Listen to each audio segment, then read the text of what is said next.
Alhamdulillah wassalatu wassalamu ala rasulillah sayyidina wa maulana wa syafi'ina wa zukhrina wa qurrati a'yunina Muhammad wa ala alihi wa sahbihi wa man da'a bida'watihi wa istanna bi sunnatihi ila yaumi liqa'i rabbih. Allahumma 'allimna ma yanfa'una wa anfa'na bima 'allamtana innaka antal alimul hakim. Rabbi shrah li sadri wa yassir li amri wa hlul 'uqdatam min lisani yafqahu qawli. Hadratul muhtaramin wal mukarramin, para asatiz, jamaah sekalian, insyaallah kita semua selalu istiqamah. Amin ya rabbal alamin. Qala al musannifu rahimahullah bisanadihi. Nanti kalau antum membacakan kitab ini balik ke kampung, diminta orang mengajar, bacakanlah kitab Riyadhus Shalihin. Cara membacakannya, qala al-musannifu rahimahullah. Qala artinya berkata, al-musannifu penulis kitab ini, Imam Muhyiddin Abu Zakaria Yahya bin Sharaf An-Nawawi, meninggal tahun 676. Mudah mengingatnya, 676. Bisanadihi, dengan sanadnya, sanad Imam Nawawi ke guru-gurunya sampailah ke sahabat Nabi yang meriwayatkan hadis ini. Hadis nomor 72. Qala al-musannifu rahimahullah bisanadihi, dengan sanad. An Abi Tarif, dari Abu Tarif, Adi bin Hatim At-Ta'i. Dianjurkan nama itu pakai Abu, pakai Abi, dari anak yang pertama, Abu Abdullah, Abu Hafs, Abu Abdurrahman. Abu Tarif namanya kunyah. Adi bin Hatim nama dia. At-Ta'i radhiyallahu anhu. Qala, dia berkata, sami'tu Rasulullah sallallahu alaihi wasallam. Aku mendengar Nabi bersabda. Yaqulu, Nabi berkata, man halafa, siapa yang bersumpah, ala yaminin, dengan suatu sumpah, summa, kemudian, ra'a, setelah bersumpah itu dia lihat, atsqalillahi minha, ternyata ada perbuatan yang lebih takwa kepada Allah daripada sumpah itu. Falyatit taqwa. Pilihannya dua. Apakah dia bertahan dengan sumpahnya atau memilih takwa? Sumpah ini berat. Takwa pilihan berat. Maka dalam hadis ini falyatit taqwa. Maka tinggalkan sumpah, pilihlah takwa. Rawahu Muslimun. Hadis ini diriwayatkan Imam Muslim. Berarti hadis ini ada dalam kitab Sahih Muslim. Nanti kalau antum ceramah, ngasih kultum, kalau kita bersumpah untuk melakukan sesuatu atau tidak melakukan sesuatu, ternyata dalam perjalanannya ada yang lebih takwa, maka kita disuruh meninggalkan sumpah itu dan memilih takwa.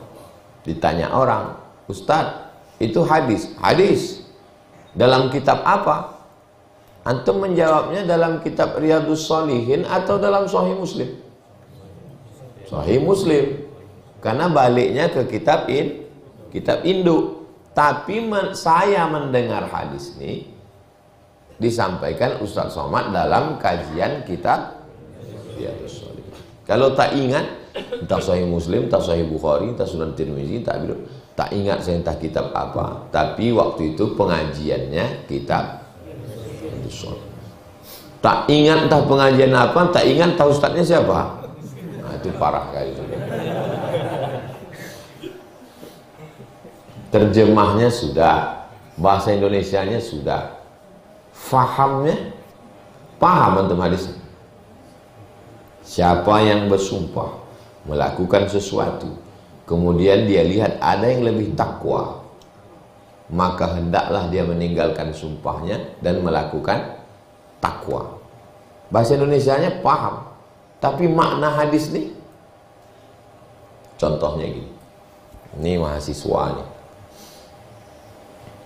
Mahasiswa ini jatuh cinta kepada seorang mahasiswi. Itu normal. Yang tak normal itu jatuh cinta ke mahasiswa. Niat hati dia dalam pekan nih mau dinyatakannya lah, mau speak up. Tiba-tiba nampaknya lah pagi itu mahasiswi itu diantar laki-laki pakai mobil, macam kaca jatuh ke batu. Bersumpahlah dia, bersumpah aku kalau kaya aku nanti ku beli mobil sport. Sumpah, rupanya dikabulkan Allah. Hati yang teraniaya itu dikabulkan Allah.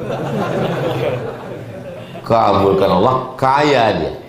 Pertanyaannya, apakah wajib dia menunaikan sumpahnya? Wajib atau tidak wajib? Wajib, wajib sumpah. Ternyata ada yang lebih takwa daripada membeli mobil sport. Apa itu? Membangun masjid. Mobil sport tadi harganya 3 miliar. Masjid siap 3M. Beli mobil sport atau bangun masjid? Falyatit taqwa. Hendaklah dia meninggalkan sumpahnya dan melakukan takwa. Akhirnya dibangunnya masjid. Nama masjidnya daripada mobil sport. Keren. Ustaz khutbah di mana nanti siang? Di masjid daripada mobil sport. Itulah makna hadisnya. Kadang terjemah tak paham, tapi pas dikasih contoh paham. Itu namanya at-ta'rif bil misal, mengasih definisi dengan misal, contoh. Ada satu buah namanya buah tin, besarnya lebih kurang sebesar buah tomat, warna kulitnya macam terong, isinya di dalam berbiji-biji, rasanya rasanya berpasir-pasir, manisnya manis-manis buah.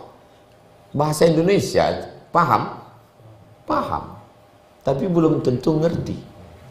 Itu namanya definisi. Tapi datang satu orang lagi, tak ada dia bercakap, langsung aja dibalik dia dari Arab di bawahnya. Inilah dia buah tin. Itu namanya at-ta'rif bil misal, memberikan definisi contoh dengan contoh, dengan bendanya. Melakukan sesuatu atau tidak melakukan sesuatu. Kalau yang tadi itu melakukan sesuatu, sekarang tidak melakukan sesuatu. Contohnya mahasiswa juga. Jatuh cintalah dia sama mahasiswi. Masih normal, masih sehat. Lalu kemudian datanglah dia mau meminang mahasiswi ini. Begitu wisuda pagi itu, habis maghrib itu pun langsung lah.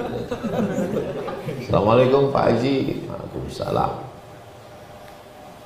Saya tidak ingin hanya sekedar berteman sekampus saja, mau ingin yang lebih dekat daripada ini. Jadi tanya bapak perempuan, sampean dari mana? Saya dari Mandailing Natal Pak. Kata bapak tuh, mohon maaf ya Dik, kami ini orang Jawa, jadi saya kurang setuju kalau mantu saya orang Batak, karena jatuh kami dari emas jadi tulang. Sakitlah hati mahasiswa tadi. Pulang dia di jalan, ku bersumpah, kusumpahkan nikah sama orang Jawa. Kan sakitnya hati dia. Hari berganti, musim berubah, tiba-tiba adalah calon dia orang Jawa. Pertanyaannya, dilaksanakannya sumpahnya yang lebih takwa kan nikah, atau ditinggalkannya sumpah nikah dia dengan calonnya? nikah dia dengan calonnya karena itu lebih takwa. Faham? Yang jadi masalah, apakah sumpah yang dilanggar itu mesti ditebus?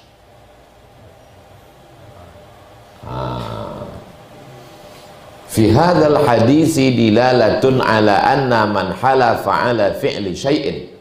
Hadis ini mengandung makna bahwa siapa yang ingin melakukan sesuatu, mau beli mobil tadi, au tarkihi, atau meninggalkan sesuatu tak jadi nikah tadi.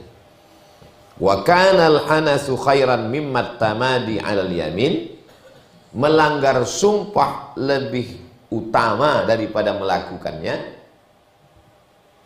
Istahabballahul hans wa tulzimuhul kafarah, dia meninggalkan sumpahnya karena memilih takwa, tapi dia tetap membayar kafarat. Ini penjelasan Imam Nawawi. Membayar kafarat sumpah. Apa itu kafarat? Kafarat artinya penebus. Macam mana cara kita menebus sumpah? Fakaffaratuhu it'amu 'asharati masakin, mengasih makan 10 miskin. Au kiswatuhum, atau membelikan pakaian 10 miskin. Au tahriru raqabah, atau membebaskan budak hamba sahaya. Faman lam yajid, siapa yang tak sanggup, fasiyamu salasati ayyam, puasa 3 hari. Yaumun 1 hari, yaumani 2 hari, ayyam 3 hari. Kemarin saya di Jakarta, ada narasumber berdua, kami panel. Kata dia, saya ini dulu waktu masih muda digelar Sayyidul Ayyam karena suka melaga ayam. Sayyidu pemimpin, Ayyam artinya hari, pemimpin hari Jumat, tapi dia dipanggil Sayyidul Ayyam karena suka melaga ayam. Kiai beliau, tak boleh sebut nama, menjaga kode etik. Jadi melanggar sumpah demi untuk takwa, pilih laksanakan sumpah atau pilih takwa.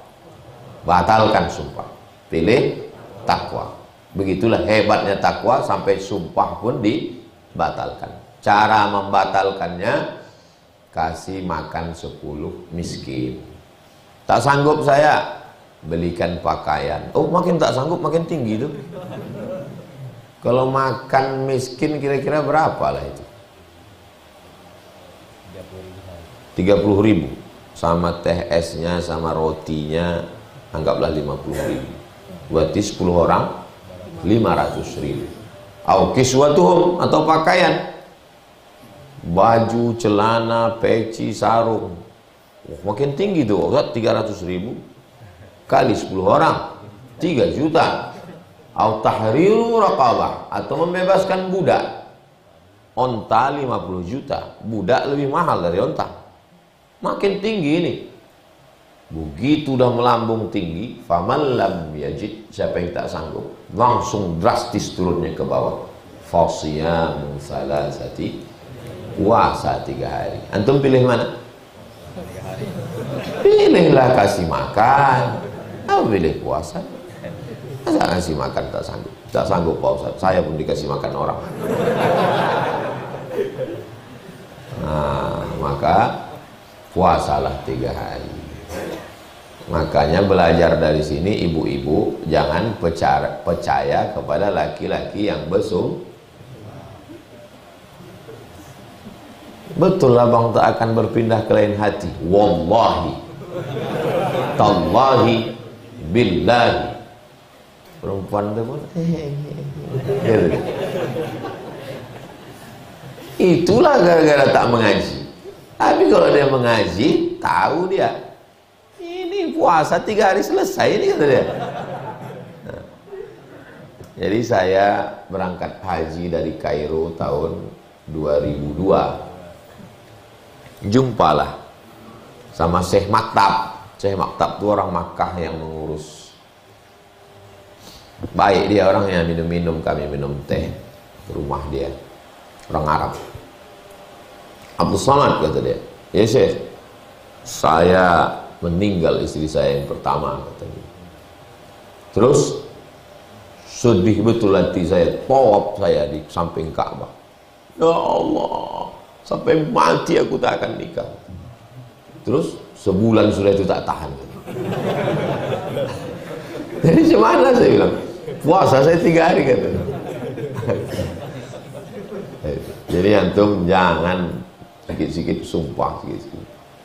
Sumpah ini tak boleh nama selain Allah. Pakai 3 huruf. Pilih salah satu. Wallahi, tallahi, billahi. Kalau pakai Asmaul Husna bisa. Birrahman, birrahmani. Barisnya baris bawah. Kalau baris dhamma itu waw isti'naf atau waw ataf. Semua yang sumpah baris bawah. Tapi itu Pak Ustaz tidak atas nama Allah. Wal asri wal laili idza saja wan nahari idza tajalla wasyamsi wa duhaha wal qamari idza talaha wan najmi idza hawa. Itu yang bersumpah manusia apa Allah? Allah. Kalau Allah bersumpah disebutnya makhluknya. Tapi kalau makhluk bersumpah yang disebutnya Allah. Jadi kalau ada orang bersumpah atas nama cinta, itu bukan sumpah, itu gombal. Nah, ini perlu mengaji fikih ini. Jadi sumpah itu atas nama Allah. Kalau batal maka, tapi kalau hanya sekedar permainan, la yu'akhidhukumullahu billaghwi fi aymanikum, tidak dihukumkan yang sifat main-main lagha di mulut, walakin yu'akhidhukum bima kasabat qulubukum, yang diambil hukum itu adalah yang di hati. Kita kalau di Arab, kalau mau nanya serius itu biasanya pakai wallah, wallah. Jadi kalau datang besok, anta tinggi bukrah, you'll come to my home tomorrow. Kau besok datang ke, wallah, wallah. Mudah kali nanti bilang wallah. Itu bukan sumpah, itu ucapan lagha itu. Hanya sekedar basa-basi. Yang serius itu macam orang di pengadilan. Wallahi, tallahi, billah. Nah, kalau begitu maka kalau ternyata sumpah itu lebih baik meninggalkannya, lebih takwa, maka tinggalkan sumpah. Apakah itu sumpah untuk melakukan sesuatu atau tidak melakukan sesuatu, maka tinggalkan sumpah, laksanakan takwa, tapi sumpah tetap ditebus. Jelas?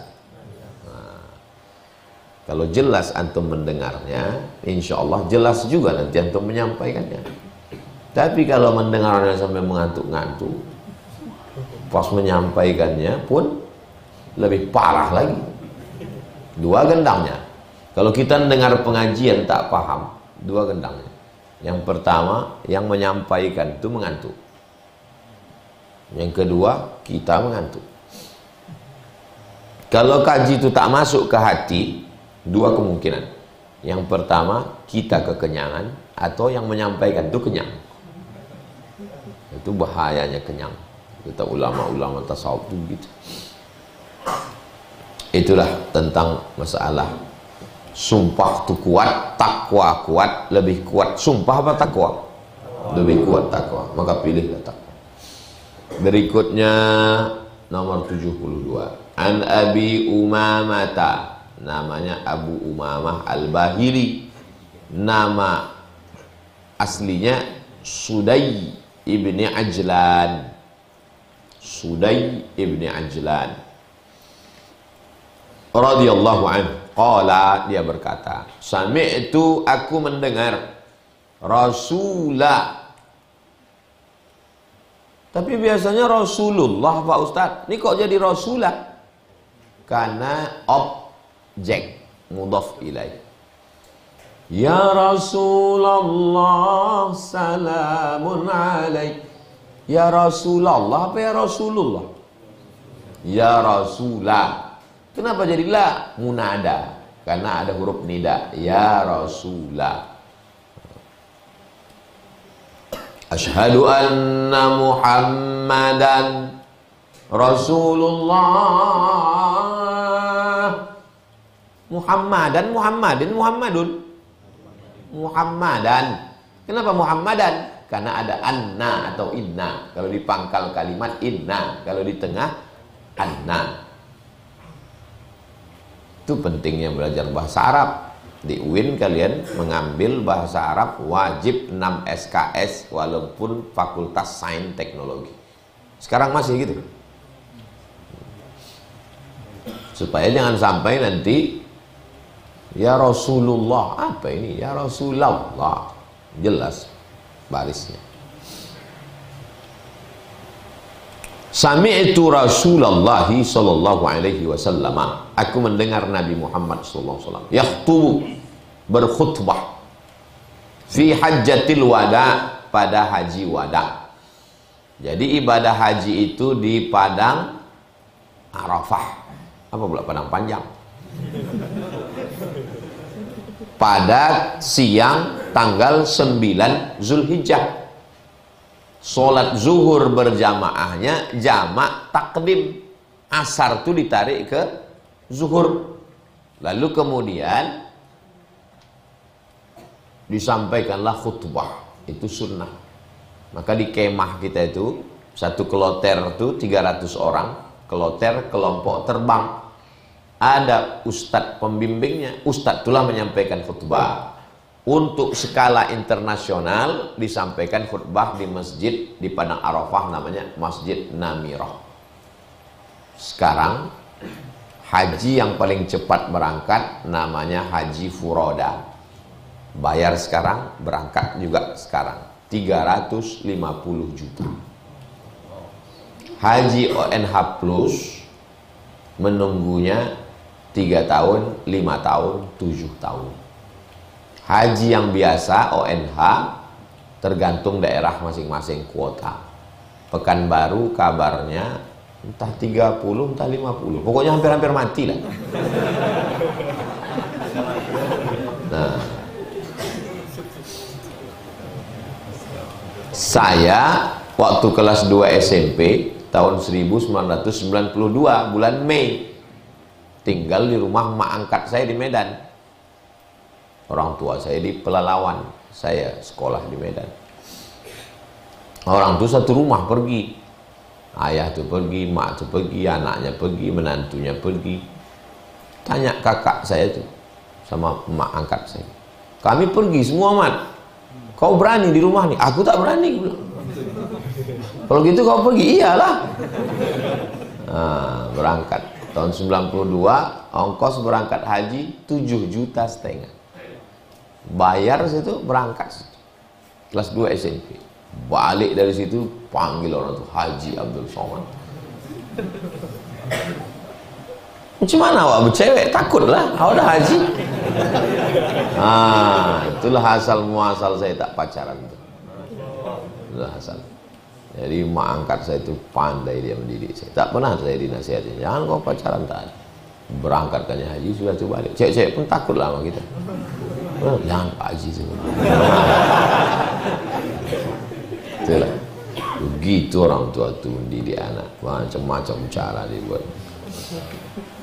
Nah, waktu haji wada itu Nabi bersabda. Apa kata Nabi? Disebut dia haji wada. Wada artinya tawaf yang terakhir pas mau pulang itu namanya tawaf wada.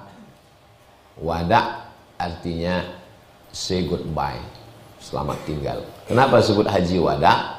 Pulang Nabi dari ibadah haji itu bulan Zulhijjah, Muharram, Safar, Rabiul Awal Nabi meninggal.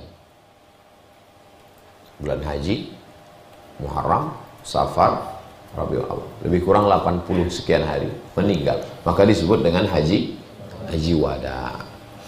Faqala, Nabi bersabda. Apa kata Nabi SAW waktu haji wada? Panjang khutbahnya. Ini potongannya.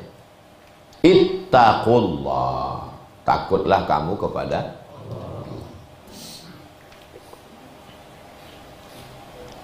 rajulun, ada seorang laki-laki, da'athum ra'atun, diajak oleh seorang perempuan, zata mansibin, perempuan itu jabatannya tinggi, pokoknya tinggilah jabatan dia, entah PNS, entah direktur perusahaan, entah anggota legislatif. Zata mansibin wa jamalin. Apa itu jamal? Kalau pakai alif, jamalin, cantik. Tapi kalau tak pakai alif, jamal, onta. Punya kedudukan, cantik, sempurna lah itu dah. Karena ada juga yang punya kedudukan tapi tak pala cantik kali. Ada pula cantik tapi tak punya kedudukan. Tapi ada yang lebih parah, udahlah tak cantik, tak ada pula kedudukan. Nah, ini yang mengajak dia ini zata mansibin, punya kedudukan, wa jamalin, dan cantik. Diajaknya maaf cakap melakukan perbuatan maksiat. Laki-laki ini tak mau. Kata dia, inni akhafullah, aku takut kepada Allah. Ini laki-laki ini tak jadi melakukan perbuatan maksiat karena takut kepada Allah, maka balasannya dikasih Allah. Waktu di padang mahsyar panas terik, berpeluh keringat, orang tenggelam sampai ke leher, dia dapat naungan sejuk. Itu balasannya. Orang ini disebut dengan takwa. Ada mahasiswa main ke mall, sampai di mall datanglah cewek ini, dilemparnya kertas. Di dalam kertas itu ada nomor handphone. Perempuan yang melempar kertas tadi zata mansibin wa jamalin, punya kedudukan dan cantik. Tertulis di situ, call aku ya beb. Baliklah mahasiswa tadi ke rumah, ceritakannya ke kawannya, aku tadi dari mall, terus dapatku kertas ini, ada cewek cantik ngelempar. Apa ini? Nomor. Jadi tak kau telepon, aku takut pada Allah. Kalau zaman Nabi, orang ini disebut dengan takwa. Kalau sekarang, apa kata kawan dia? Bonga. Bodoh. Malah ada kawan yang satu lagi bilang, inilah doa kau selama ini yang dikabulkan Allah. Tengok betapa setan itu serumah. Kalau Umar bin Khattab dulu lewat dia di suatu jalan, setan berputar ke jalan yang lain. Kalau Umar bin Khattab lewat dari Rimbo Panjang ini, setan berputar ke Pantai Cermin. Kalau orang sekarang jumpa sama setan, berpelukan. Cipika-cipiki pula. Apa kata setan itu? Apa kabar bre? Apa kabar brother? Jadi banyak istilah-istilah dulu yang sekarang ini tak berlaku lagi, tapi masih ada insya Allah. Makhluk-makhluk unik ini tetap ada sampai hari kiamat. Lama hidup banyak dirasa, jauh berjalan banyak ditengok.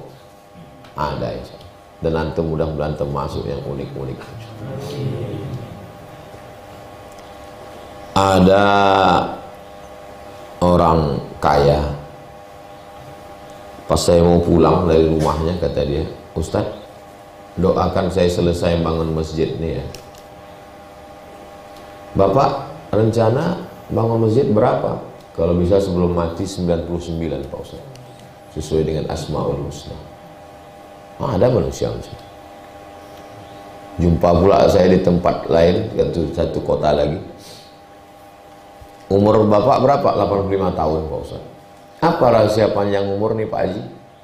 Saya selalu berdoa pada Allah, ya Allah, asal siap masjid ini matikanlah aku. Asal siap masjid ini matikanlah aku. Itu doanya. Iya. Terus apa hubungannya sama panjang umur? Tak siap-siap masjid itu Pak Ustaz. Saya bangun masjid 3, asal saya selesaikan ini saya bangun baru. Saya selesaikan ini saya bangun. Akhirnya masjid itu tak siap-siap. Begitu cara dia merayu Allah.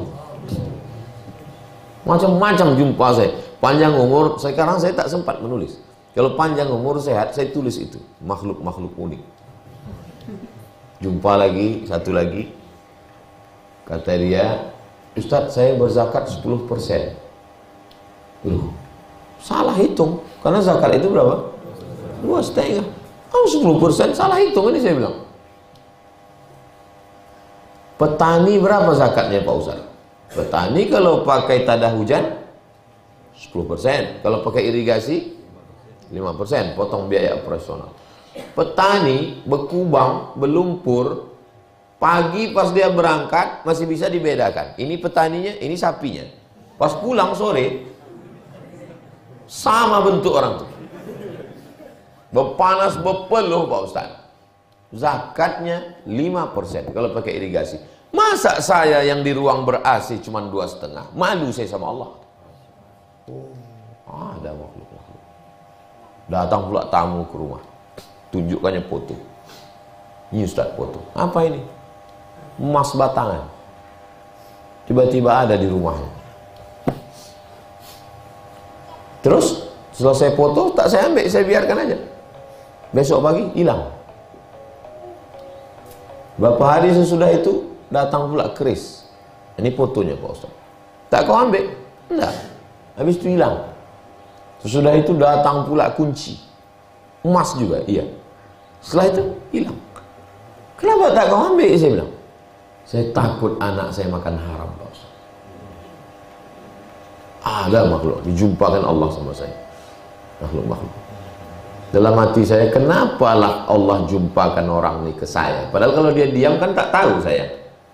Supaya hati saya merasa malu kepada Allah. Hai Abdul Somad, kau cuma mencakapkannya aja.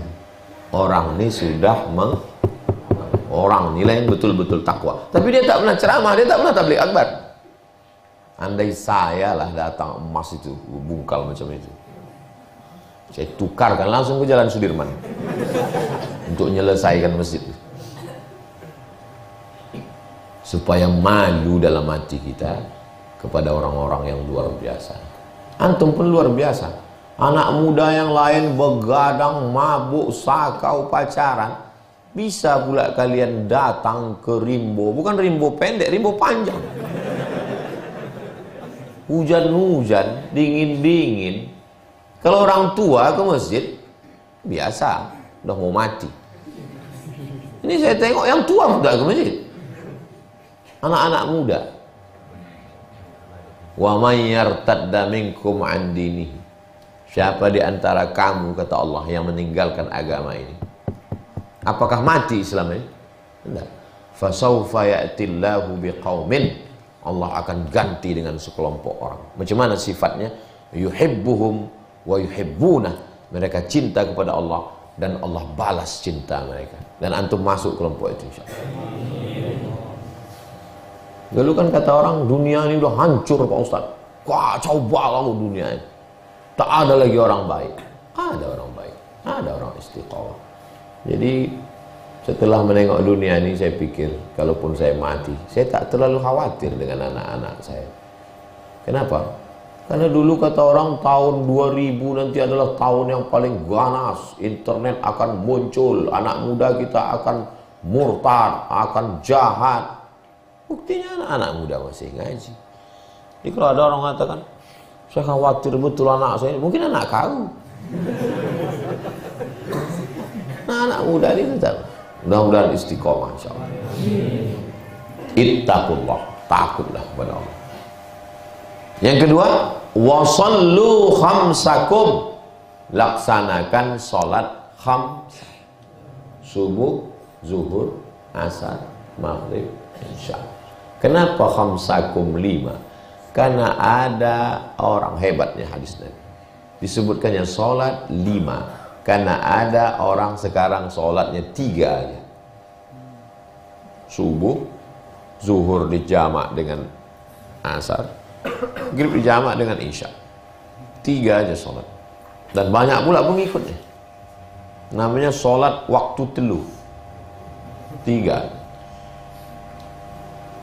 Ada yang lebih parah dari 3, tapi tak pakai tegak, tak pakai rukuk, tak pakai sujud, tak pakai tasyahud, tak pakai i'tidal. Pejamkan mata, udah salat. diundanglah saya ke rumah orang PNS, acara halal bihalal di Pekanbaru. Ustaz, tolong halal bihalal di rumah saya ini judulnya tentang sholat. Halal bihalal biasanya maafkan. Apa pula tentang sholat? Ini yang mau saya undang nih kawan sekantor saya semua Pak Ustaz. Tak ada orang lain, tak ada orang luar. Terus orangnya di kantor udah tak sholat lagi Pak Ustaz. Gimana? Asalkan azan, hayya 'alas shalah, mereka pejam mata. Udah cukup. Sholat apa namanya? Sholat batin. Oh, merajalela Pak Ustaz. Ada real, nyata. Jadi aliran-aliran sesat ini akan terus bertumbuhan. Kalau tak kuat fondasinya, terikut-ikut. Antum kalau ada yang mengajak sholat batin ini, antum ikut apa tidak? Dia pakai argumen juga. Tanyanya orang yang sholat, kau sholat? Iya. Sholat kau tak sah. Yang sah itu sholat batin. Kenapa tak sah? Kau sholat buat tai. Mana ada kau buat tai? Itu dalam perut kau kan tai. Tapi kalau sholat batin, itu yang suci, yang bersih itu. Pejam mata. Macam mana? Antum udah mulai goyang kan? Tapi kalau dia belajar fikih, yang namanya najis itu ma kharaja anis sabilaini, yang keluar dari dua jalan, kubul dan yang udah keluar dia baru tai. Kalau yang di dalam perut kau itu bukan najis karena belum keluar, kecuali pucuknya udah keluar.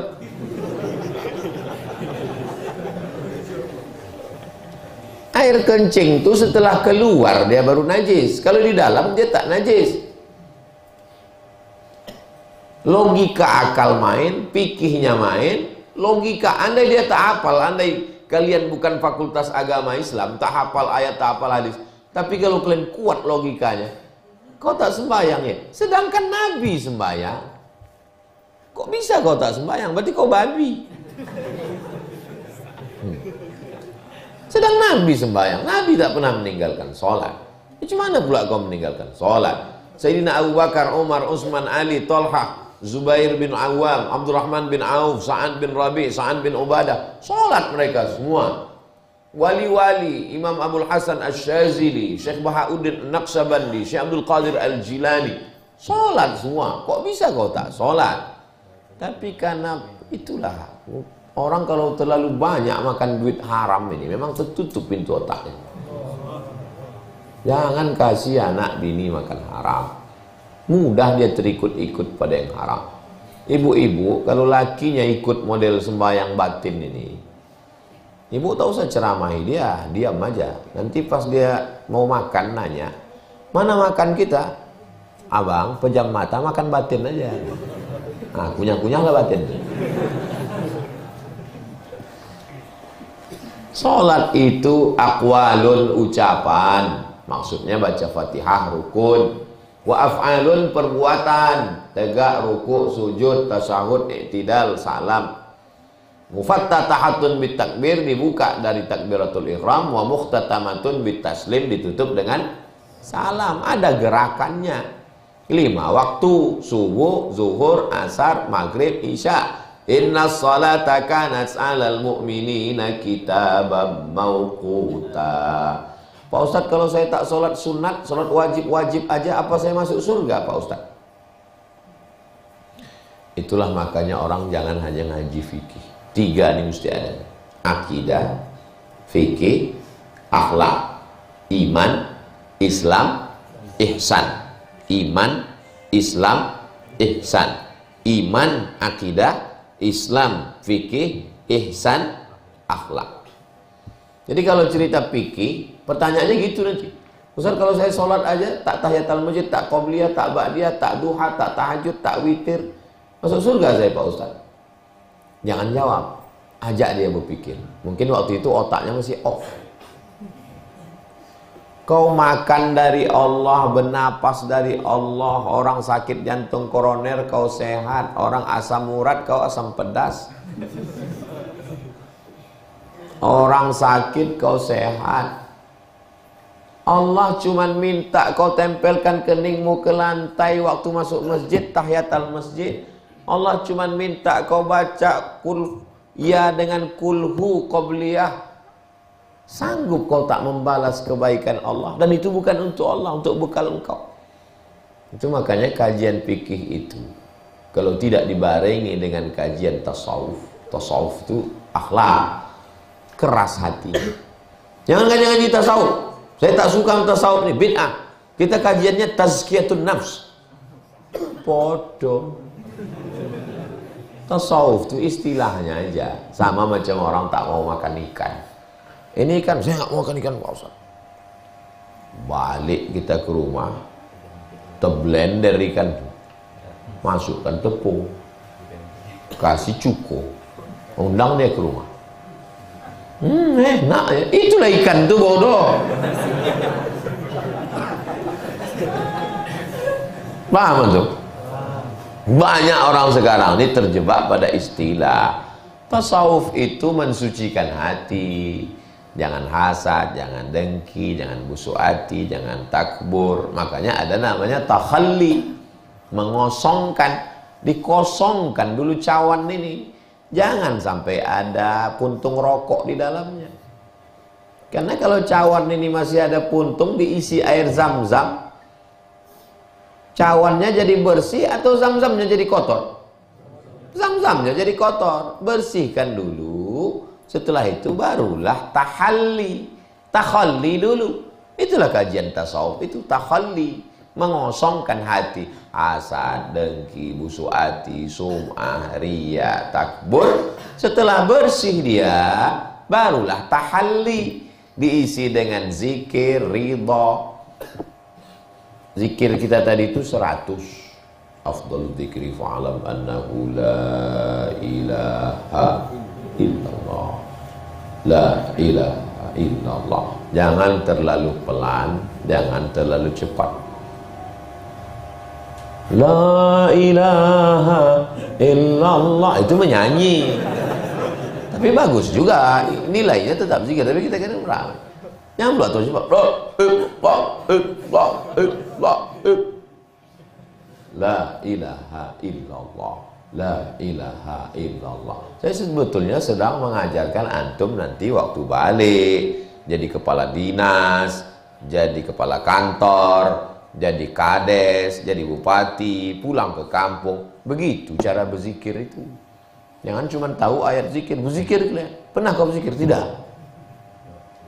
Mulut menyebut la ilaha illallah, zikir lisan namanya. Tapi ada zikir qalbi, di dalam ini dia, yang berdegup, yang berdetak tuh. Terasa kan? Nah, kalau tak terasa cepat kasih tahu. Berdegup, berdetak, disitulah zikir tuh. Disitulah zikir tuh. La ilaha illallah, la ilaha illallah, la ilaha illallah, la ilaha illallah. Itu maka hentakan kepala itu ke situ. La ilaha illallah, la ilaha illallah. Di situ Allah, Allah, Allah, Allah, Allah, Allah, Allah, Allah, Allah, Allah, Allah. Tak putus. Bukan cuma mulut aja. Jangan sampai mulut kita berzikir, hati tak berzikir. Hati tak boleh putus. Mulut bisa bercakap sambil ceramah, sambil ngobrol. Takkan pula mulut berzikir terus. Soal kerja di kantor, kantor camat pula. Datang orang ngurus KTP. Gimana KTP saya, Pak? La ilaha illallah. Apa kau? Tak boleh berhenti, tak boleh putus ini. Makanya kadang sebagian guru-guru itu supaya murid itu istiqomah dikasihnya beban. Kau berzikir sehari 100 kata dia. Supaya habis subuh itu berzikirlah 100. Kalau di Aceh ada namanya zikir 1000 kali la ilaha illallah. Kalau orang tarekat Naqsabandiyah, saya mau ke Pasir Pengarayan, lewat di Sorga. Tahu kan Sorga? Surogadiang. Nampak saya lah orang-orang tua jalan kaki, berhenti saya. Nak kemana? Ke Lipah. Aku nak poi ke situ katanya. Ah, sama saya lah, sama aku. Ya. Kalian berzikir. Yo. Berapa kali satu hari zikir tuh? Kata dia 5. Apa sikit betul? 5.000. Patutlah orang-orang di Rokan Hulu tuh, tua-tua tuh tak banyak bercakap. Diam. Satu kita tanya, satu jawab. Beda sama di tempat lain. Orang tua nih, bertambah umur kita, itu kalau bercakap tak berhenti, macam kaset rusak, berputar-putar. Kadang duduk kita 15 menit, cerita itu 3 kali berulang. Pernah antum ngobrol sama orang gitu? Ah, itu tanda CD rusak. Itu. Jadi kalau mau tua kita nanti tak terlalu banyak cakap, maka zikir. Itu maka tasbih orang tuh kencang. Begini dia kalau pegang tasbih. Nah, karena zikirnya Allah Allah. 5.000 kali sehari. Allah Allah Allah. Di sini dia. Tak bergerak lidahnya, bukan di mulut Allah Allah Allah, enggak di sini. Tak berbunyi, tak bersuara di sini. Allah Allah Allah Allah. 5.000 kali. Nanti antum tes sama tuan ambil tasbih. Itu maka di ujung kepala tasbih itu kan 10 titiknya. Maksudnya itu asal habis 10, 1.000. Habis 10, 1.000. 5 kali. Waktu bersuluk macam-macam guru. Ada yang satu hari itu 10.000. Ada yang 15.000. Ada yang 20.000. Tujuannya apa? Supaya menancapkan zikir itu tertanam dari dalam. Menanam itu kan digali dulu tanahnya, diambil benihnya, dimasukkan ke dalam, dipadatkan, dikasih pupuk. Tapi yang udah bersuluk pun udah tanam, kalau tak disiram mati dia. Itulah maka berzikir, bersembahyang. Antum duduk berzikir, la ilaha illallah. Kita tak mengenal meditasi. Tak ada dalam agama kita meditasi. Pejamkan mata, tarik nafas, terus tahan, keluar dari bawah. Dengarkan suara gemericik burung, rupanya suara walet. Hirup aromaterapi. Islam mengajarkan kita untuk menenangkan pikiran adalah zikir. Yang jahat itu otaknya.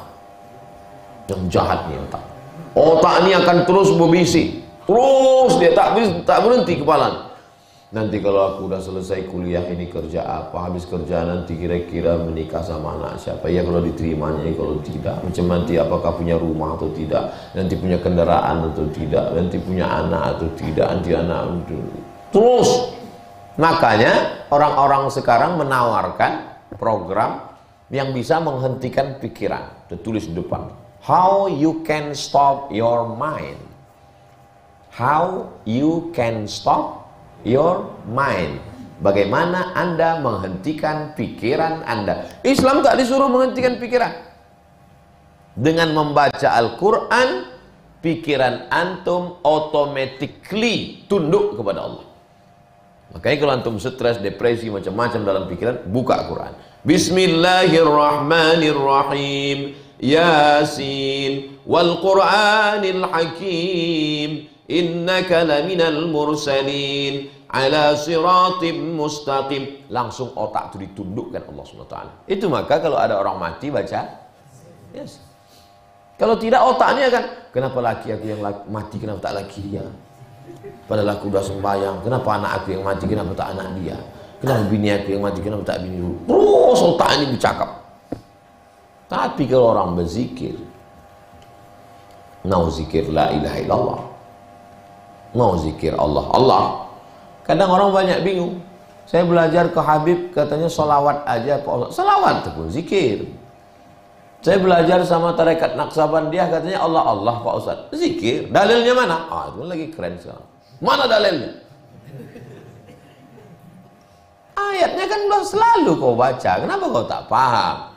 Alladzina yadhkuruna Allaha qiyaman wa qu'udan wa ala junubihim. Itulah dalil Allah Allah. Qiyaman, tegak, wa qu'udan, duduk, wa ala junubihim. Alladzina yadhkuruna Allah Allah Allah Allah Allah. Allah tak putus. Cuman kadang lain syekh lain cara pengamalannya. Pergi saya ke Syekh Tajuddin, Syekh Najmuddin Al-Kurdi. Sampai di situ saya tengok tak ada pakai tasbih orang tuh. Tempat kita kadang bosar-bosar tasbih itu.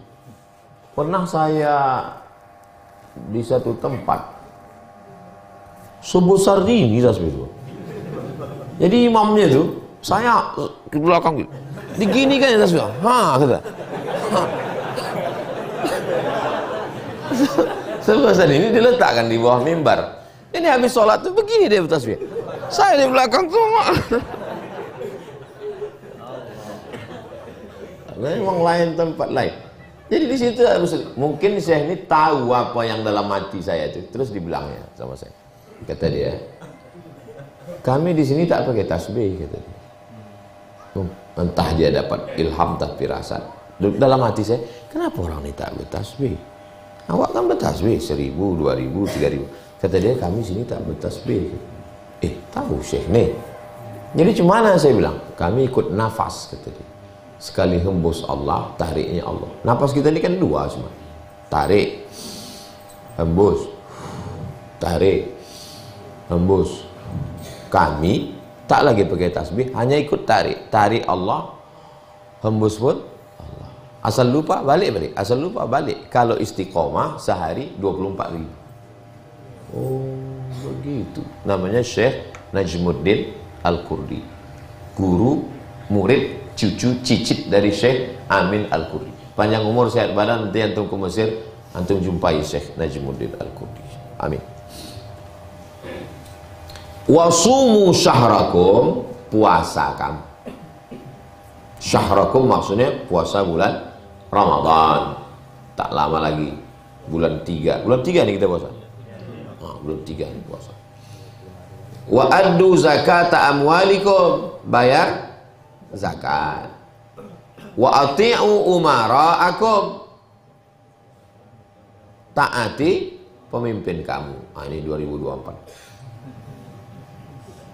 Tadkhulu jannata rabbikum, maka kamu akan masuk surga.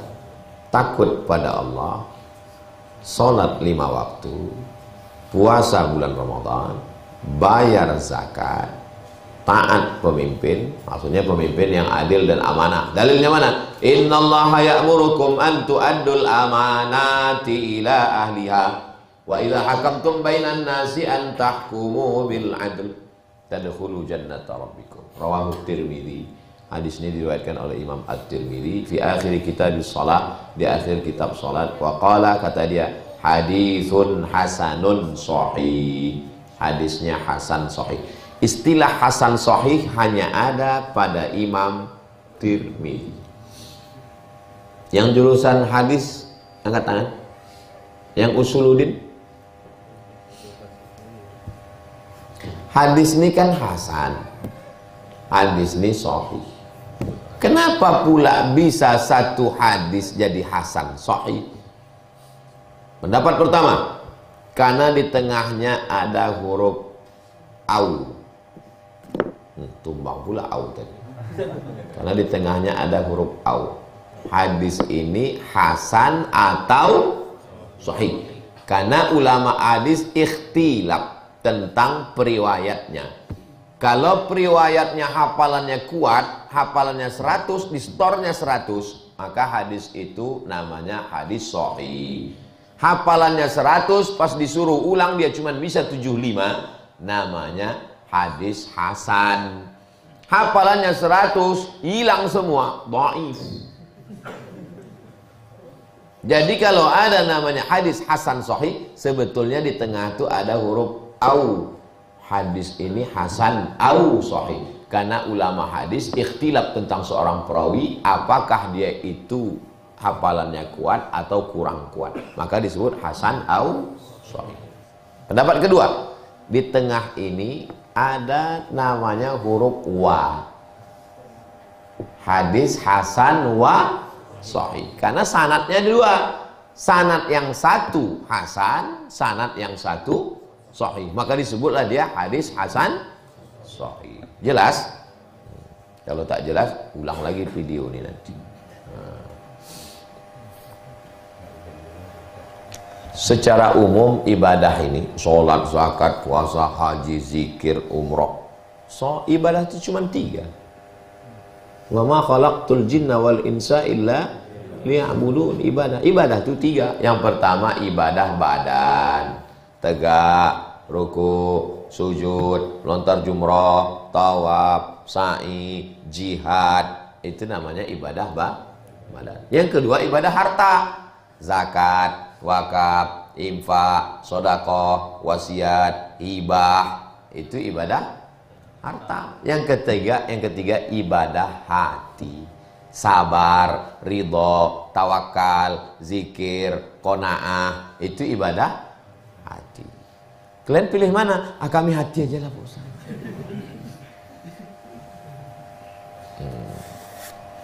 Jadi kalau tak bisa masuk surga dengan ibadah badan, pilih ibadah harta. Kalau tak bisa masuk dengan ibadah harta, pilih ibadah hati. Ada mahasiswa jatuh cinta ke dosen. Kok bisa Pak Ustadz?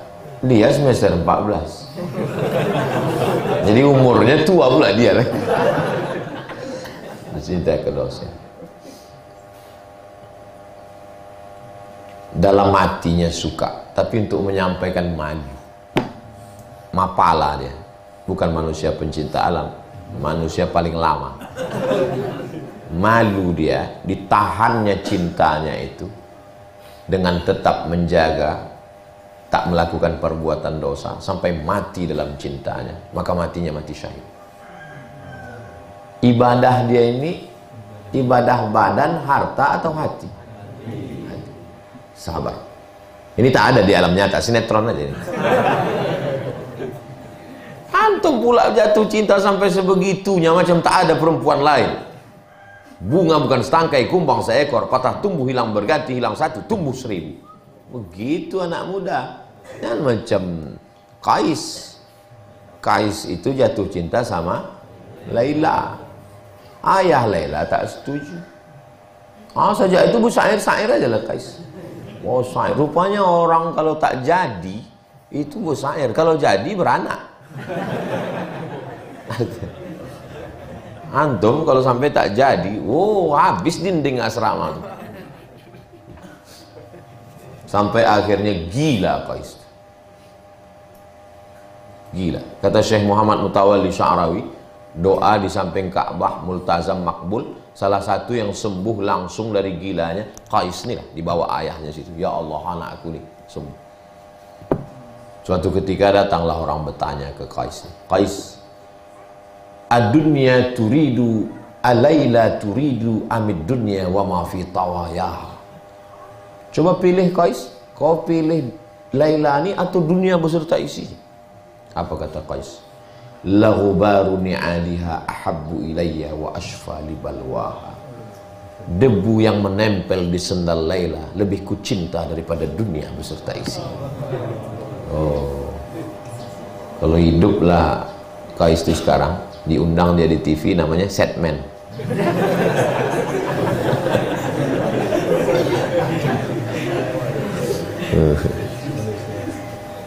Itu. Jadi memang ada saatnya kita beribadah badan, tapi kalau bisa tiga-tiganya, sholat rajin, sedekah rajin, dan hatinya sabar. Yang paling parah, sembahyang tidak, sedekah tidak, mengamuk-ngamuk aja. La ilaha illallah Muhammad Rasulullah. Pertemuan akan datang di masjid. Saya selalu berniat. Aku berniat Rabu depan di masjid Baitur Rahman. Kalau mati, dapat pahala. Pahala mengajar itu udah dapat. Kalau mati. Kalau hidup, kita laksanakan. Tak datang, 1 pahala karena udah niat. Datang, 2 pahala. Tapi kalau kita niat buruk, jangan dulu catat, kata Allah pada malaikat. Kalau dilakukannya, catat 1 dosa. Kalau tak jadi dilakukannya, catat 1 pahala. Karena dia sudah melawan hawa nafsunya, tak jadi melakukan perbuatan dosa. Begitulah sayangnya Allah sama kita. Baik, pertemuan akan datang kita bahas bab fil yakin wat tawakkul, yakin dan tawakal. Kitab terlengkap semua bab Riyadhus Shalihin. Sahih Bukhari Pak Ustadz itu besarnya, kalau kitab kecil Riyadhus Shalihin.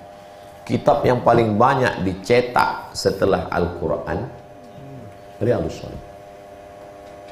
Diteliti oleh para ulama. Imam Nawawi meninggalkan dunia beserta isi, menulis kitab.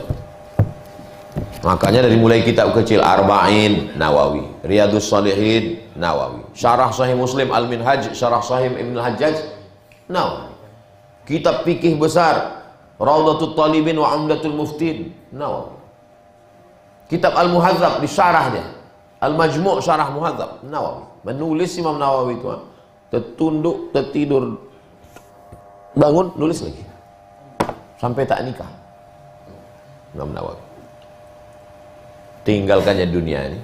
Betul kata Allah, betul kata Nabi, orang yang meninggalkan dunia ini, dunia itu mengejar dia. Setiap bergerak detik, tik, tik, tik, pasti ada orang menyebut Imam Nawawi di dunia. Nawawi, Nawawi, Nawawi, Nawawi. Orang yang meninggalkan dunia, dunia itu mengejar dia. Orang yang mengejar dunia tak dapat nih dunia.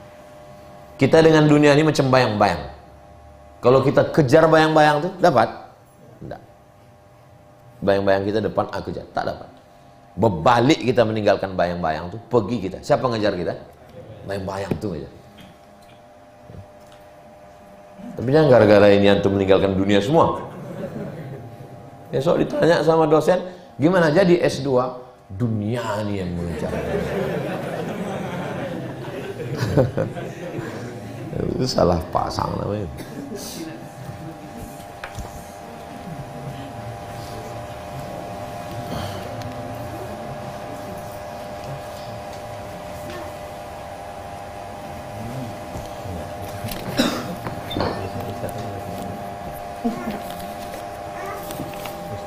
Ketika seorang melakukan dosa besar, tapi dia sudah bertobat, dia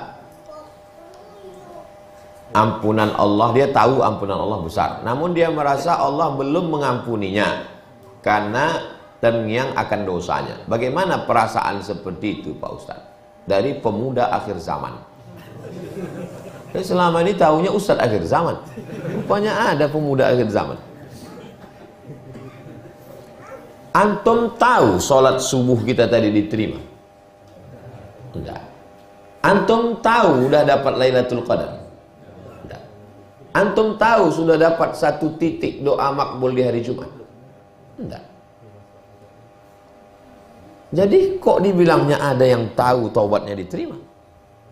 Kita ini tetap merasa pendosa. Ilahi lastulil firdausi ala. Itu kan pernyataan orang yang tak layak masuk surga karena merasa berdosa. Jadi kalau dia bertanya, bagaimana perasaan seperti, memang mesti begitulah perasaan kita. Jadi orang yang bertobat itu bukan, alhamdulillah Pak Ustaz, saya sudah masuk surga Pak Ustaz. Lah, kita tetap merasa berdosa supaya waktu Rabbil firli wali walidayya itu menetes air mata kita mengenang dosa-dosa kita dulu. Tengoklah macam mana ulama-ulama dulu menghadapi kematian, menangis mereka mengenang dosanya. Imam Syafi'i begitu, Abu Hurairah pun begitu. Dalam buku saya susun tentang 35 kisah, baca. Mereka selalu merasa dirinya berdosa. Jangan pernah merasa diri kita suci penghuni surga. Saya selalu merasa diri saya banyak dosa, saya banyak silap, saya banyak salah. Saya merasa segala amal saya, pahala ceramah saya ini udah habis diambil oleh viewer, follower, dan subscriber. Pujian-pujian orang. Yang saya harapkan cuma satu, doa dari orang-orang soleh. Mungkin ada jamaah yang tulus ikhlas didoakannya saya. Kasih sayang Allah. Yang tak boleh itu putus asa dari kasih sayang. Saya mahasiswa agroteknologi pertanian. Bagaimana hukum rekayasa genetika pada tumbuhan? Apakah termasuk merubah ciptaan Allah? Karena di zaman sekarang kebanyakan makanan dihasilkan dari produk rekayasa genetika seperti padi, jagung, masih banyak tumbuhan lainnya. Mohon pencerahannya Pak Ustaz. Al-aslu fil asya al-ibahah. Hukum asal dari segala sesuatu halal apa haram? Halal. Hukum asal bukan haram. Hukum asal halal. Kapan dia menjadi haram? Ketika ada dalil yang dilanggar. Antum merubah anggur yang sebelumnya berbiji menjadi tak berbiji. Halal apa haram? Halal, karena al-aslu fil asya al-ibahah dalam muamalah. Kapan dia menjadi haram? Ketika diteliti ternyata rupanya yang rekayasa genetika ini memunculkan kanker. Baru dia menjadi haram karena mudaratnya. Tapi kalau setelah diteliti tak ada mudaratnya, jeruk macam jeruk nipis, warnanya hijau. Begitu menengok udah terbayang asam. Jadi kami bertamu nih ke rumah orang, kebetulan pedagang ekspor impor jeruk. Kata dia, tak ada satupun yang mau makan jeruk nih. Coba cicipi Ustaz. Saya buka lah, rupanya isinya kuning, tak berbiji, manisnya minta ampun. Jeruk rekayasa genetika dari Thailand. Jadi di Thailand itu paling maju rekayasa genetika. Semua yang berbiji tak berbiji. Orang pun balik tak berbiji juga. Biasa. Hebat. Antum jangan ke Thailand. Saya khawatir balik antum kena rekayasa. Itu ayam ras tuh. Itu rekayasa genetika. Dulu ayam kampung kan? Ayam kampung menunggunya. Dulu kita di kampung makan ayam itu dua kemungkinan. Kalau tak kita sakit, ayam itu sakit. Menunggu ayam ini lama. Tapi begitu ayam ras ini cepat rekayasa genetika. Padi pun begitu. Dulu setahun sekali. Rekayasa genetika padi bisa setahun 2 kali. Nah, itu. Menghasilkan. Jadi dia menjadi haram kalau menimbulkan efek negatif, mudarat. Ad-dararu yuzalu kaidahnya. Kalau ada mudarat, maka mudaratnya wajib dihilangkan. Apa hukum membaca sayyidina dalam sholat? Ada yang menggunakan, ada yang tidak. Apakah boleh dibaca Allahumma salli ala sayyidina Muhammad wa ala ali Muhammad? Karena salat ala sayyidina Ibrahim kama sallaita ala sayyidina Ibrahim wa ala ali sayyidina Ibrahim kama barakta ala sayyidina Ibrahim wa ala ali sayyidina Ibrahim. Ada yang membawa buku 99 tanya jawab salat? Hah? Bukakan tentang sayyidina.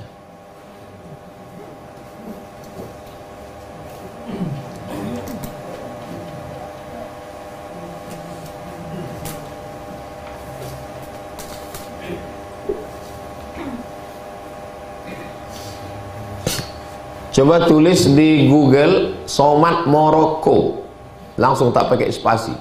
SOMAD MOROCCO, Somad Morocco. Somad Morocco spasi Sayyidina. Udah dapat? Saya tulis itu 14 Mei 2013. Udah 10 tahun. Lu kemana aja? Share di grup. Nah, udah share? Nah.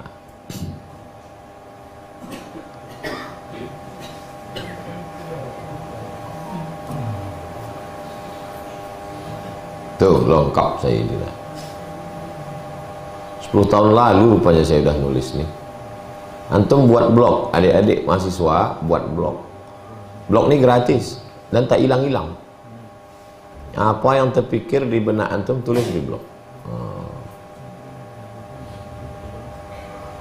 Panjang pembahasan Sayyidina. Antum share di FB antum.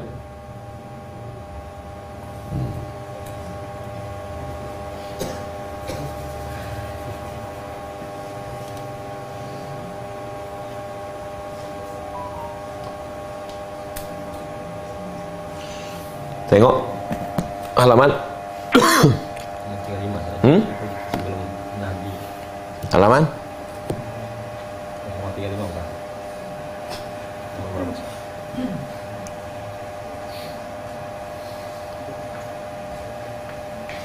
Mana dia?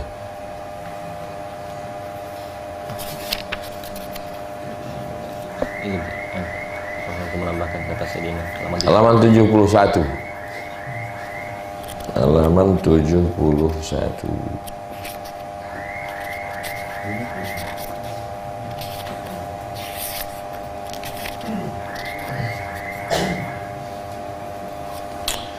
Wa qala al-Hanafiyyatu wasy-Syafi'iyyatu, menurut mazhab Hanafi dan Syafi'i, tundabus siyadatu li Muhammadin, dianjurkan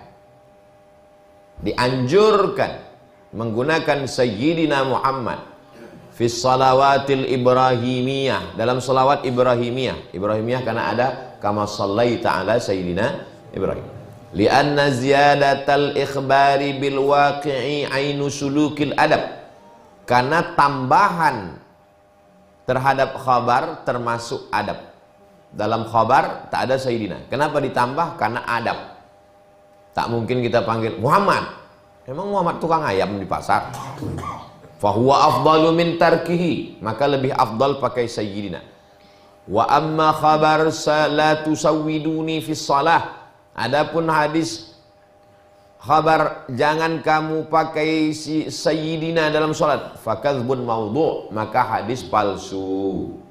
Wa alaihi, berdasarkan ini, akmalus salati ala nabi, maka salawat yang sempurna ini bunyinya, Allahumma salli ala Sayyidina Muhammad wa ala ali Sayyidina Muhammad kama sallaita ala Sayyidina Ibrahim wa ala ali Sayyidina Ibrahim kama barakta ala Sayyidina Muhammad wa ala ali Sayyidina Muhammad. Itu dari penjelasan yang panjang lagi, baca halaman ini. Hadis riwayat Ibnu Qunayb, Al-Khudari, Abu Darda, Abu Bakarah.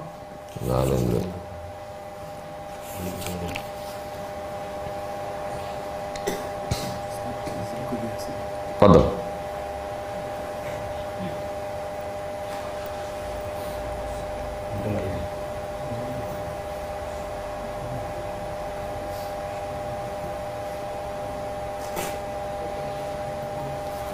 Sampai halaman 83. Nanti antum foto share. Kalau antum mau bukunya, hubungi Ustadz Al-Fadino, agen tunggal. Kenapa dalam mazhab Syafi'i bersentuhan kulit salaman dengan istri bisa membatalkan wudhu? Kenapa kok bersalaman dengan mertua tak batal wudhu? Itu analisanya bagaimana Pak Ustadz? Oh, Masya Allah. Dengan istri kok batal, dengan mertua kok tak batal? Karena dengan istri itu bersahwat, ada syahwat. Dengan mertua tak bersahwat, karena mertua itu emak kita sampai mati. Andai bercerai kita dengan istri kita itu, mak mertua kita itu tetap mahram mu'abbad, tak boleh dinikahi. Karena mak mertua itu adalah mak kita. Siapa yang bersahwat nengok mertuanya, berarti bersahwat menengok maknya. Itu alasan logika. Mahram mu'abbad namanya. Mu'abbad itu kekal abadi sampai hari kiamat. Tapi ada orang bersahwat nengok mertuanya Pak Ustaz, ayam dia tuh, bukan orang dia tuh. Nggak ada yang lebih lembut dari ayam Pak Ustaz, anjing dia tuh. Bisa pula dia bersahwat nengok mertuanya. Berapa rakaat sholat witir itu Pak Ustaz? Paling banyak 11 rakaat. Yang lebih sedikitnya Pak Ustaz 9, lebih sedikitnya 7, lebih sedikitnya 5, lebih sedikitnya 3, lebih sedikitnya 2, 1. Teknis pelaksanaannya bisa 2, 2, 2, 2, 2, 2, 1. Bisa 11 rakaat, bisa 9 rakaat, bisa 7 rakaat. Tapi yang afdal 2, 1. Yang 2 itu apa namanya? usolli raka'ataini minal witri. Aku sembahyang sunat 2 rakaat bagian dari witir atau muqaddimatal witri. Namanya muqaddimah witir. Setelah itu baru witir. Dia masih sepaket. Kenapa yang 21 lebih afdal? Karena Fatihah, karena iftitahnya 2 kali, salamnya 2 kali, tasyahudnya 2 kali. Maka yang 21 lebih afdal.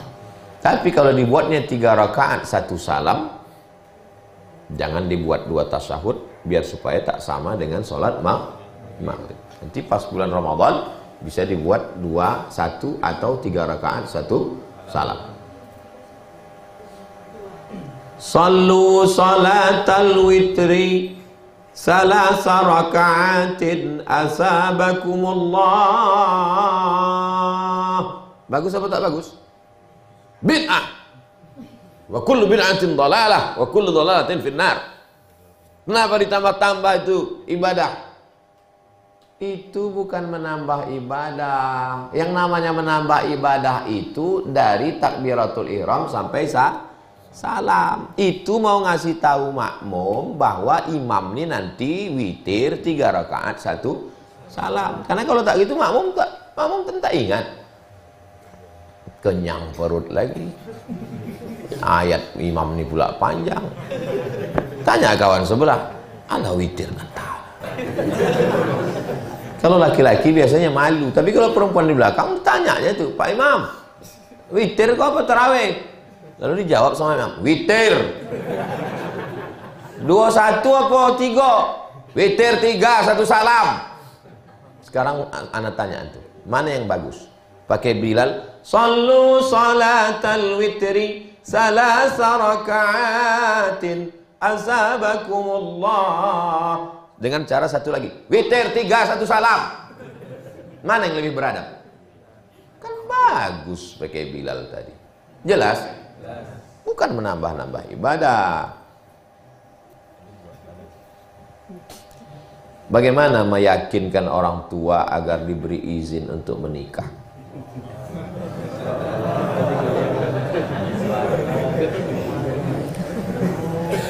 Saya sampaikan ke bapak-bapak, ibu-ibu, orang tua, kalau anak kalian ada ulama, malam itu dia terbangun, dibukanya pintu kamar anaknya, ditengoknya anaknya itu, maaf cakep, ternampaknya kain anaknya itu sudah akil balik anak, besok dinikahkan anak. Saya pun, anak saya akan saya didik macam mana orang tua saya dulu. Mak saya dulu ditanya, kau hendak kuliah apa berbini? Kalau kau hendak kuliah, ku kuliahkan ke mana? Tapi kalau hendak berbini, ada sawit, bololah kebun sawitku. Ambo kuliah mak. Orang tua saya begitu mendidik saya. Maka saya pun akan mendidik anak saya. Tapi Hazik belum saya tanya sekarang kecil. Asal tamat dia pondok tanya. Enggak berbini, apa enggak kuliah? Kalau kuliah.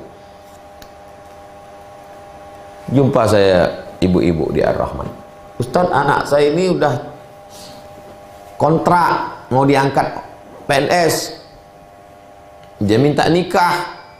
Tapi kata saya nantilah, tunggu dulu PNS baru nikah. Keluar anak ibu tuh tiap malam Ahad, malam Minggu kan? Iya Pak Ustaz, dosa juga. Enggak Pak Ustaz, cuma makan mie ayam.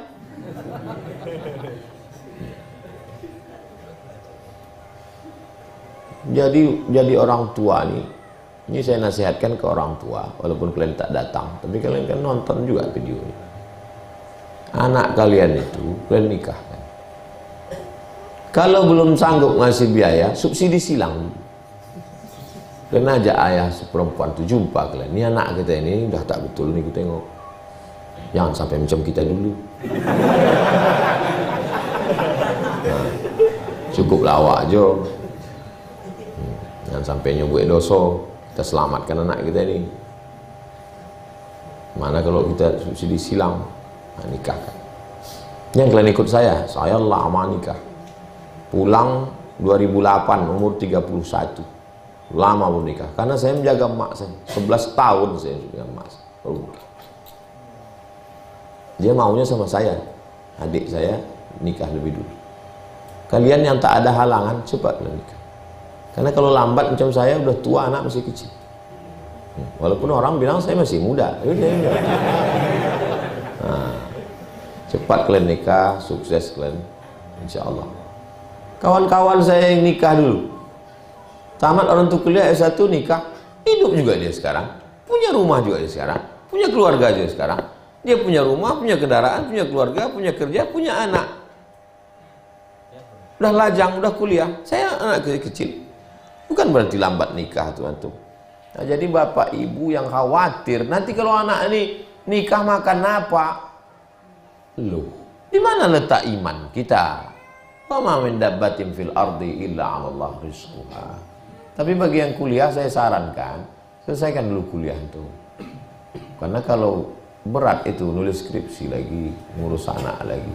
Tak akan mungkin antum bisa sambil mencuci, ngurus anak, ngurus skripsi. Selesaikan dulu, cepat-cepat selesai. Habis selesai itu, wisuda pagi, zuhur itu nikah.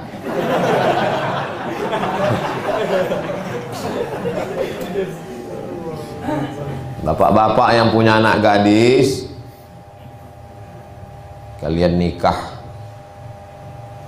nikahkanlah anak kalian. Iza ja'akum man tardawna dinahu, nampak laki-laki ini baik, sopan, taat, yakunu fuqara yughnihimullah. Kalau dia agak-agak susah, Allah akan mencukupkan dia. Yang kalian nikahkan karena kayanya, karena pejabatnya. Banyak udah saya jumpa perempuan, ibu-ibu pengajian. Saya sangka dulu nikah sama dia bahagia Pak Ustadz, rupanya dia tak sembahyang Pak Ustadz, rupanya dia apa boleh buat, nasi udah jadi tai ayam. Itulah kajian kita pada subuh ini. Mudah-mudahan Allah mengampunkan segala silap salah kita, dijadikannya hati kita ini senantiasa berzikir, tak lupa, tak lalai, mati kita dalam keadaan husnul khatimah. Ala hazihi niyah, untuk niat yang baik-baik. Al-Fatihah. A'udzubillahi minasyaitonir rajim. Bismillahirrahmanirrahim. Alhamdulillahi rabbil alamin, arrahmanir rahim, maliki yaumiddin. Iyyaka na'budu wa iyyaka nasta'in. Ihdinas siratal mustaqim. Shiratal ladzina an'amta 'alaihim ghairil maghdubi 'alaihim waladdallin. Allahumma shalli ala sayyidina Muhammad wa ala ali sayyidina Muhammad. Assalamu alayka ya Rasulullah. Ya Rabbi bil Mustafa balligh maqasidana waghfir lana ma madha ya wasi'al karam. Antal habibul ladzi turja syafa'atuhu likulli hawlin minal ahwali muqtahami. Ya muqallibal qulub, engkau yang membolak-balikkan hati, sabbit qulubana, kokohkan hati kami ala dinik, dalam agamamu, wa ala ta'atik, dalam ketaatan kepadamu. Allahumma a'inna, tolong kami, ala zikrika, supaya hati kami berzikir mengingatmu, wa syukrika, selalu bersyukur kepadamu, wa husna ibadatik, selalu ibadah dengan ibadah yang terbaik. Allahumma ja'alil hayata ziyadatan lana fi kulli khair, jadikan hidup ini tambahan amal soleh untuk kami. Waj'alil mauta rahatan lana min kulli syarr. Kalau engkau takdirkan kami mati, biarlah mati ini membuat kami berhenti buat dosa ya Allah. Wa sallallahu ala sayyidina Muhammad wa ala alihi wasallam. Walhamdulillahi rabbil alamin. Taqabbalallahu minkum minna wa minkum taqabbal ya karim. Usolli sunnatal isyraq raka'atain.